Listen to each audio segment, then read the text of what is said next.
నమస్కారం అమ్మ. నమస్తే అమ్మ. అమ్మ చెప్పండి, మామూలుగా నరదృష్టి అంటూ ఉంటారు. దిష్టి తగిలింది అందుకని ఈ అబ్బాయి ఇలా అయ్యాడు, ఈ అమ్మాయి ఇలా అయింది, లేకపోతే మా ఇంటి మీద ఇలాంటి దృష్టి ఉంది అందుకని మాకు అసలు ఏం కలిసి రావట్లేదని మాట్లాడుతూ ఉంటారు. అసలు మనకి దిష్టి తగిలింది అని ఎలా తెలుస్తుందంటారు? దానికి ఏమైనా సూచనలు ఉంటాయా? పరిహారాలు ఏమిటి చెప్పండి. ఖచ్చితంగా నరదృష్టికి నల్లరాయి అయినా పగులుతుంది అంటారు. సామెత ఉంది. అవును. ఉంది. కాబట్టి నరదృష్టి వల్ల నాశనమైన కుటుంబాలు చాలా ఉన్నాయి. అంటే దానికి కారణం ఏంటిది అని అంటే, ఒకప్పుడు కాలంలో బాగా 60-70 ఏళ్ల కిందటికి వెళితే పెద్దవాళ్ళు చెప్పేది, ఇంట్లో ఏం వంట చేసుకున్నారో పక్కింట్లో కూడా తెలియదు. అవును. అంత సీక్రెట్ సైలెంట్ గా ఉండేవాళ్ళు. సీక్రెట్. పని వాళ్ళని కూడా వంటింట్లోకి రానియంది. కుల వ్యవస్థతో కాదు, నరదృష్టి తగులుతుందేమో మనం చేసుకునే వంటలు, అయ్యో ఇన్ని రకాల వంటలు చేసుకున్నారు అని ఎక్కడ అనుకుంటారో అని వంటింట్లోకి రానిచ్చేవాళ్ళు కాదు. ఇది అక్కడ తేడా. మనం ఇప్పుడు ఏం చేస్తున్నాం, అసలు ఈ మధ్య కాలంలో నరదృష్టి ప్రతి ఒక్కళ్ళకు ఉంటుంది. ఎందుకు? నేను ఈ వంట చేశాను ఫ్రెండ్స్, సోషల్ మీడియాలో నేను ఈ రోజు ఈ హోటల్కి వెళ్ళి తిన్నాను ఫ్రెండ్స్, ఒక సెల్ఫీ ఫోటో స్టేటస్ లో ఉంటుంది. ఇలా చేసినప్పుడు వాళ్ళందరూ బానే ఉన్నారు కదా అని వాదించే వాళ్ళు కూడా ఉంటారు కదా. నిదానంగా ఏదైనా కొన్ని మన పుణ్యం కొద్దీ టైం తీసుకుంటుంది. ఎప్పుడైతే మనకి ఆ పుణ్యం కాస్త తగ్గిందో డౌన్ ఫాల్ అనేది మొదలవుతుంది. అందుకే జాగ్రత్తగా మనకి 9 రకాల విషయాలు సీక్రెట్ గా పెట్టాలి. నవగోప్యాలు అని ఉన్నాయి. ఆ 9 రకాల విషయాలు బయటికి వచ్చాయి అని అంటే మనకు తప్పకుండా నరదృష్టి తగులుతుంది. ఇంట్లో వంట కానీ, మన అభ్యున్నతి కానీ, మనం సంపాదించే సంపాదన కానీ, భార్యాభర్తల మధ్యలో గొడవలు విషయాలు కానీ, ఏ ఆస్తులు కొన్నా కానీ ఇవన్నీ కూడా బయటికి రానియకూడదు. అంటారు కదా, ఇంటి గుట్టు వ్యాధి రట్టు అని. ఇంటి విషయాల్ని గుట్టు ఉంచాలి, వ్యాధిని చెప్పుకోవాలి అని అంటారు. ఇప్పుడు వ్యాధిని చెప్పట్లేదు, అయ్యో ఏ ముసలోళ్ళు అయిపోయారని వ్యాధిని చెప్పట్లేదు, కానీ ఇంటి విషయాలు చెప్పేస్తున్నారు. మా ఇంట్లో ఇలా జరిగింది, మా ఇంట్లో ఇలా జరుగుతుంది అని వీడియో రూపంలోనూ అలా చెప్తున్నా. కాకపోతే ముందుగా మనం జాగ్రత్త తీసుకోవాల్సింది సీక్రెట్ మెయింటైన్ చేయడం, గోప్యంగా ఉంచడం నేర్చుకోవాలి.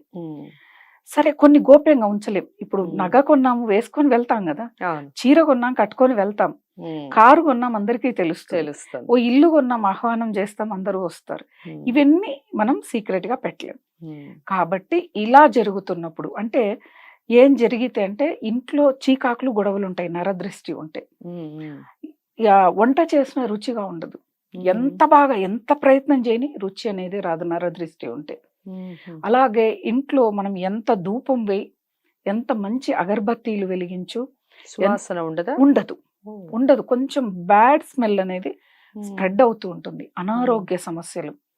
ఇప్పుడు మామూలుగా ఆవలింతలు వస్తే వేరుగా ఉంటుంది, దిష్టి తగిలిన ఆవలింతలు వేరేగా ఉంటాయి. ఒకటి కంప్లీట్ అవ్వకముందు ఇంకొక ఆవలింత, అసలు దిక్కు తెలియదు మనకి. ఫీవర్ వచ్చినప్పుడు ఉన్న బాడీ పెయిన్స్ కి, బాగా దిష్టి తగిలినప్పుడు ఉన్న బాడీ పెయిన్స్ కి తేడా ఉంటుంది. ఆ తేడాని మనం కడుక్కుంటే ఓహో దిష్టి తగిలింది మనకి. మనం బయట మొహంలో కళ విహీనంగా ఉంటుంది, కళ విహీనంగా ఉందంటే దిష్టి తగిలింది అని అర్థం. అలాగే బయటికి వెళ్ళేటప్పుడు మనం సరే ఇప్పుడు రోజు తయారవుతామమ్మా, మరి రోజు మేము దిష్టి తీసుకోవాలంటే అవ్వదు కదా, రోజు ఉప్పు దిష్టి తీసేయాలంటే నెలకు 10 కేజీలు ఉప్పే కొని పెట్టుకోవాలి. అవునా? రోజు ఎండుమిరపకాయలు తీసేయాలంటే 4-5 కేజీలు ఎండుమిరపకాయలు సరిపోతాయి. ఒకటి సమయం కావాలి. అయితే ఏం రెమెడీస్ చేయాలి అంటే, నరదృష్టి ఉందన్న ప్రభావం ఉంది అని ఎప్పుడైనా అనిపిస్తే ఇంట్లో మీరు ప్రతిరోజు ఉదయాన్నే ధూపం వేయాలి. ధూపం అంటే సాంబ్రాణి ధూపం వేయాలి, ధూప్ స్టిక్స్ కాదు. మనం బొగ్గుని అగ్నిగా చేసి సాంబ్రాణి గుగ్గిలం కూడా కలపాలి. మనకి పూజా సామాగ్రి దొరికే చోట 2 అమ్ముతారు. అవి 2 తెచ్చి మెత్తగా చూర్ణం చేసి ఒక డబ్బాకి తీసి పెట్టుకోవాలి. ఆ ధూపం ఇల్లంతా ఏ పిన్ పాయింట్ వదలకుండా ఆ ధూపం పొగ వెళ్ళిపోవాలి. వెళ్ళిపోయింది అంటే నరదృష్టి కాదు, ఎక్కడన్నా చెడు బ్యాక్టీరియా ఉన్న వెళ్ళిపోద్ది. దోమ చీమ ఏది ఉండదు ధూపం వేస్తే. ఇంట్లో ధూపం వేయాలి. అది ఎప్పుడు వేయాలి? నేను ఏదో 10కి లేస్తా 11కి లేస్తాను కాదు, సూర్యోదయంకే వేసేయాలి. అప్పుడు ఇంట్లో ఉన్న బ్రహ్మ ముహూర్తంలో వేస్తే ఇంకా మంచిది. సరే మేము 4కు లేస్తాము 5కి లేస్తామంటే లేస్తూనే మీరు స్నానం చేసి పూజ చేసి ధూపం వేసేస్తే చాలా మంచిది. అలాగే నిత్య అగ్నిహోత్రం ఇంట్లో వేస్తే, ఎవరింట్లో అయితే వేస్తారో అసలు ఆ ఇంటిని సెక్యూర్, ఒక వలయాకారంలో సెక్యూర్ చేస్తూ ఉంటది. అంటే మనం ఈ అగ్నిహోత్రంలో ఏం వేస్తాము? కొన్ని బియ్యపు గింజలు, అంటే విరిగిపోని బియ్యపు గింజలు, కొన్ని సమిధలు, ఆవు పిడక వేస్తారు. చిన్న పాట్స్ దొరుకుతాయి పూజా సామాగ్రి దగ్గర. దేవుడి ముందు కూర్చొని శాంతి మంత్రాలు, అంటే మనం ఏ ఏ మంత్రాలు అన్ని ఒక పేపర్ దాంతో పాటే ఇస్తారు. ఆ విధి విధానం ఎలా వేయాలనేది కూడా చెప్తారు వాళ్ళే. ఆ ధూపం వేసాము అంటే ఈ ఆవు పిడక ఉంది కదా, మొత్తం నెగిటివ్ ఎనర్జీని ఇంట్లో ఎటువంటి ఇబ్బంది ఉన్నా తొలగించేస్తుంది. గోమాతది అసలు ప్రతిదీ పవిత్రమే. ఇప్పుడు మనము భోపాల్ గ్యాస్ సంఘటన తీసుకుంటే కొన్ని లక్షల కుటుంబాలు రోడ్డు మీద పడ్డాయి, కానీ ఒక కుటుంబం చాలా సురక్షితంగా ఉంది. సైంటిస్టులు మొత్తం వచ్చారు, ఎందుకు ఇంత విచ్ఛిన్నం జరిగింది అని. ఆ ఇంటికి వెళ్ళి, మీ ఇండ్లు ఏమీ కాలేదు, మీరు బాగానే ఉన్నారు, మీరు ఏం చేస్తారు ఉదయం లేచినప్పటి నుంచి అంటే, వాళ్ళు ప్రతిరోజు నిత్య అగ్నిహోత్రం వేస్తారు. ఆ ఆవు పిడక నుంచి వచ్చే వాయువు వాళ్ళను వలయాకారంలో సెక్యూర్ చేస్తుంది. ఇటువంటి శక్తివంతమైంది. ఇది వేసామంటే అసలు నరదృష్టి అనేది ఉండదు. ఇంకోటి, రోజు ఒక 5 నిమిషాలైనా ధ్యానం చేయాలి. ఏదో ఒక మీకు ఇష్టమైన దైవం మంత్రాన్ని ధ్యానం చేయాలి, జపం చేయాలి. చేస్తే నరదృష్టి ఉండదు. నిత్య దీపారాధన, తప్పకుండా దీపారాధన చేయాలి. తులసి బృందావనం దగ్గరను, దేవుడి పూజా మందిరంలోను చేయాలి. నరదృష్టి తగిలినట్టు మనకి ఇంకా కొన్ని సంకేతాలు చెప్పుకోవచ్చు. గాజువి మన చేతిలోంచి తెలియకుండానే జారి కింద పడి పగిలిపోవటం, స్టీల్ గిన్నెలు సిల్వర్ కింద పడి విపరీతమైన, అంటే కఠోరంగా, కఠోరంగా అంటారు కదా, ఆ శబ్దాలు వస్తున్నాయంటే నరదృష్టి ఉన్నట్టే. పని వాళ్ళు ఒక్కోసారి టబ్బుని ఇలా బోర్లు ఇచ్చేస్తూ ఉంటారు, అప్పుడు కూడా శబ్దం అనీజీగా ఉంటుంది. అంటే నెగిటివ్ ఎనర్జీ, నరదృష్టి ఉంటే అలాంటివే జరుగుతాయి అన్నమాట. ఇలా ధూపం వేయటం. అలాగే మనం ఇంట్లో కలబందం తప్పకుండా పెంచాలి. ఆ కలబంద గుమ్మం బయట పెట్టి మనం పెంచాము అని అంటే, రోజు నీళ్లు పోస్తూ నరదృష్టిని అక్కడే ఆపేస్తుంది. అలాగే నల్ల ఉప్పు మనకి దొరికితే 2 ప్రమిదల్లో ఉప్పు పోసి గుమ్మంకి ఇరువైపులా పెట్టి రోజు మార్చక్కలే, ఒక శుక్రవారము శనివారం ఏదో ఒక రోజు పెట్టుకోవాలి. వారానికి ఒక్కసారి ఆ నల్ల ఉప్పుని తీసి నీటిలో కలిపేసి కొత్తగా ఉప్పుని పోసి పెట్టాము అంటే, ఆ నల్ల ఉప్పు బయట నుంచే తరిమేస్తుంది.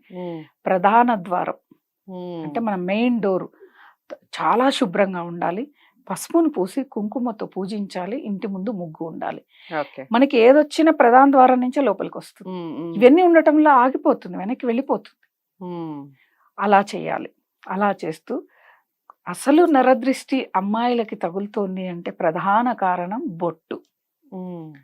డాట్స్ పెడతారు. పూర్వకాలం ఎందుకు ఇంత బొట్లు పెట్టేవాళ్ళు అంటే, ఆ బొట్టు వల్ల దిష్టి తగలదు. ఇప్పుడు అంతంతై పెట్టడం వల్ల తగులుతోంది దిష్టి. అప్పుడు వాళ్ళు ఏ రకమైన జాగ్రత్తలు లేదు, వాళ్ళు అంత పెద్ద పెట్టుకునే వాళ్ళు, వెళ్ళే వాళ్ళు వచ్చేవాళ్ళు, ఏ దిష్టి లేదు. ఇప్పుడు పెట్టుకోవట్లేదు కాబట్టి ఆ దిష్టిని ఏం తీసుకుంటుంది, ఎక్కడికి పోతుంది, మన శరీరానికి వస్తుంది. చక్కగా అప్పుడు జడలు వేసుకునేవాళ్ళు, పువ్వులు పెట్టుకునేవాళ్ళు. ఇవన్నీ కూడా ఏంటిదంటే, అలా సాంప్రదాయంగా తయారైన మహిళ దగ్గరికి పురుషుడు కూడా తిరిగి చూడు. గౌరవప్రదమైన ఆలోచన ఉంటుంది వాళ్ళ మీద. నరదృష్టి అనేది తగలదు. మనం ఇప్పుడు ఎంత వయస్సు వచ్చినా కూడా మనం టీ షర్ట్లు వేయటం, చున్నీలు వేసుకోకుండా డ్రెస్సులు వేసుకోవటం, ఇవన్నీ కూడా దిష్టికి చాలా చాలా కారణాలు అవుతాయి. ఇవన్నీ వేరే సంగతులు పక్కకు పెడితే దిష్టికి మాత్రం చాలా కారణం. ప్రతి ఒక్కళ్ళు వాళ్ళని ఆ దృష్టి ఆకర్షిస్తోంది కదా, దిష్టి తగులుతోంది. దృష్టితోనే దిష్టి. కాబట్టే ప్రధాన ద్వారం పైన బయట కన్ను దిష్టి వినాయకుడి ఫోటో పెట్టుకుంటారు. ఆ కన్నుతో దిష్టిని తీసేస్తాడు ఆయన. మనం అందుకే దిష్టి అని పేరు ఎందుకు వచ్చిందంటే, దృష్టితో, చూపుతో వస్తుంది కాబట్టి దిష్టి అన్న పేరు. అలా మనం చేసుకుంటూ కొన్ని నియమాల్ని పాటిస్తూ కొంచెం సీక్రెట్ ని మెయింటైన్ చేస్తూ, పూర్వకాలం ఏ విధంగా ఉన్నారో ఆ విధంగా. ఇప్పుడు 2 చీరలు కొంటే కూడా నేను వరలక్ష్మి వ్రతానికి పలాని షాప్ లో తీసుకున్నాను, షాపు వీడియో చూపించే, చీరలు చూపించే. ఏం పని ఉంది? నువ్వు కట్టే చీర నీ ఇంట్లో వాళ్ళు చూస్తే చాలు, మీ ఆయన చూస్తే చాలు, లేకపోతే చుట్టుపక్కల తాంబూలానికి పిలుస్తావు, అప్పుడు చూస్తారు కదా. అలా ఉండాలి. ఎప్పుడూ కూడా గోప్యతని పాటిస్తే నరదృష్టి అనేది ఉండదు. తగిలితే ఎలా అనేది, ఇంకా ఉప్పు తీయటం ఇవన్నీ ఇంకా సర్వసాధారణం మనం చెప్పేది. అయితే దిష్టి తగిలి అనారోగ్య సమస్యలు పాలైతే మాత్రం కొన్ని రకాల దిష్టిలు తప్పకుండా అప్పటికప్పుడు తీసుకోవాల్సిందే. ఏంటిది అని అంటే, ఒక పెద్ద పళ్ళెం తీసుకొని అందులో నీళ్లు, పసుపు, సున్నం వేస్తే ఎర్రగా అవుతాయి నీళ్లు. ఆ నీళ్ళని తయారు చేసుకొని, ఒక సిల్వర్దో ఇత్తడిదో గిన్నె ఉంది అంటే, ఒక పాత తెల్లని వస్త్రం చించి కొంచెం ఆ సెరవలో వేసి దాన్ని అంటించాలి. అంటించి దిష్టి తీసామంటే clockwise, anticlockwise ముందు వెనక తీసేసి ఆ ఎర్ర నీళ్లు ఉంటాయి కదా దానిలో బోర్లిచ్చేయాలి. బోర్లిస్తే దిష్టి మొత్తం పోయి మరుసటి రోజుకు లేచి తిరిగిన వాళ్ళు చాలా మంది ఉన్నారు.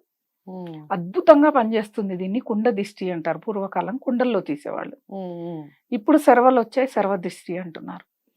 ఇలా చేయటం లేదు. ఎండు కొబ్బరి చిన్న ముక్కను తీసుకొని ఒక దబ్బనం కానీ మనం ఏవైనా షార్ప్గా ఉన్న వాటికి కుచ్చి దాన్ని అంటించి దాన్ని కూడా దిష్టి వెనక ముందు దిష్టి తీయటం. అది మామూలుగా ఉత్త కొబ్బరి కాలిస్తే వచ్చే స్మెల్కి దిష్టి తీసాక వచ్చే కొబ్బరి స్మెల్కి చాలా వేరియేషన్ ఉంటుంది. అది పడేయాలమ్మా దిష్టి తీసాక కనుక బాల్కనీలో పెట్టేస్తే అది కాలిపోతుంది. ఓకే. కాలిపోయి పుల్ల మిగులుతుంది. అట్లే పుల్లకు పెట్టి పెట్టాలి. ఇలా దిష్టిలు ఇంట్లో పెద్దవాళ్ళు ఉంటే ఇవన్నీ చేసేస్తారు. అసలు లేదు రోజు కాటుకు ఎలాగో పెట్టుకుంటారు. ఆడవాళ్ళు అయితే ఎడమ కాలికి, మగవాళ్ళు అయితే కుడి కాలికి కాటుకు అలా పూసుకుని కళ్ళకయ్యాక అలా రాసుకుంటే దిష్టి తగలదు. ఇంకా ఈ మధ్య కాలంలో నల్లదారం అని ఒకటి వచ్చి పెడుతున్నారు. ఎన్నో రకాల కొత్త పద్ధతులు వస్తున్నాయి కాబట్టి పూర్వకాలం పెద్దవాళ్ళు ఆచరించినవైతే ఇవి. కాకపోతే నరదృష్టి అనేది ఈ మధ్య కాలంలో ప్రతి ఒక్కళ్ళకి తగులుతుంది. ఏ కొంచెం రంగుండి బాగా అందంగా తయారైనా లేకపోతే వాళ్ళు ఉన్న పదవిలో ఉన్నత స్థాయికి వెళ్ళిపోయినా దాంతో ఏంటిది అంటే నరదృష్టి వల్ల మనం దిగజారిపోతాం. ఉద్యోగం పోవటం, ఆర్థిక పరిస్థితులు ఇబ్బందులు రావటం చాలా చాలా జరుగుతాయి. ఇలా చేస్తూ ప్రతిరోజు భగవన్నామస్మరణ కాసేపు అయితే చేయాల్సిందే, ధ్యానం చేయాల్సిందే, జపం చేయాల్సిందే. ఇలా చేస్తే ఎటువంటి ఇబ్బంది అనేది ఎవరికి రాదు. ఓకే, చాలా చక్కగా వివరించారమ్మా దిష్టి గురించి. నమస్కారం అమ్మా. నమస్తే అమ్మా.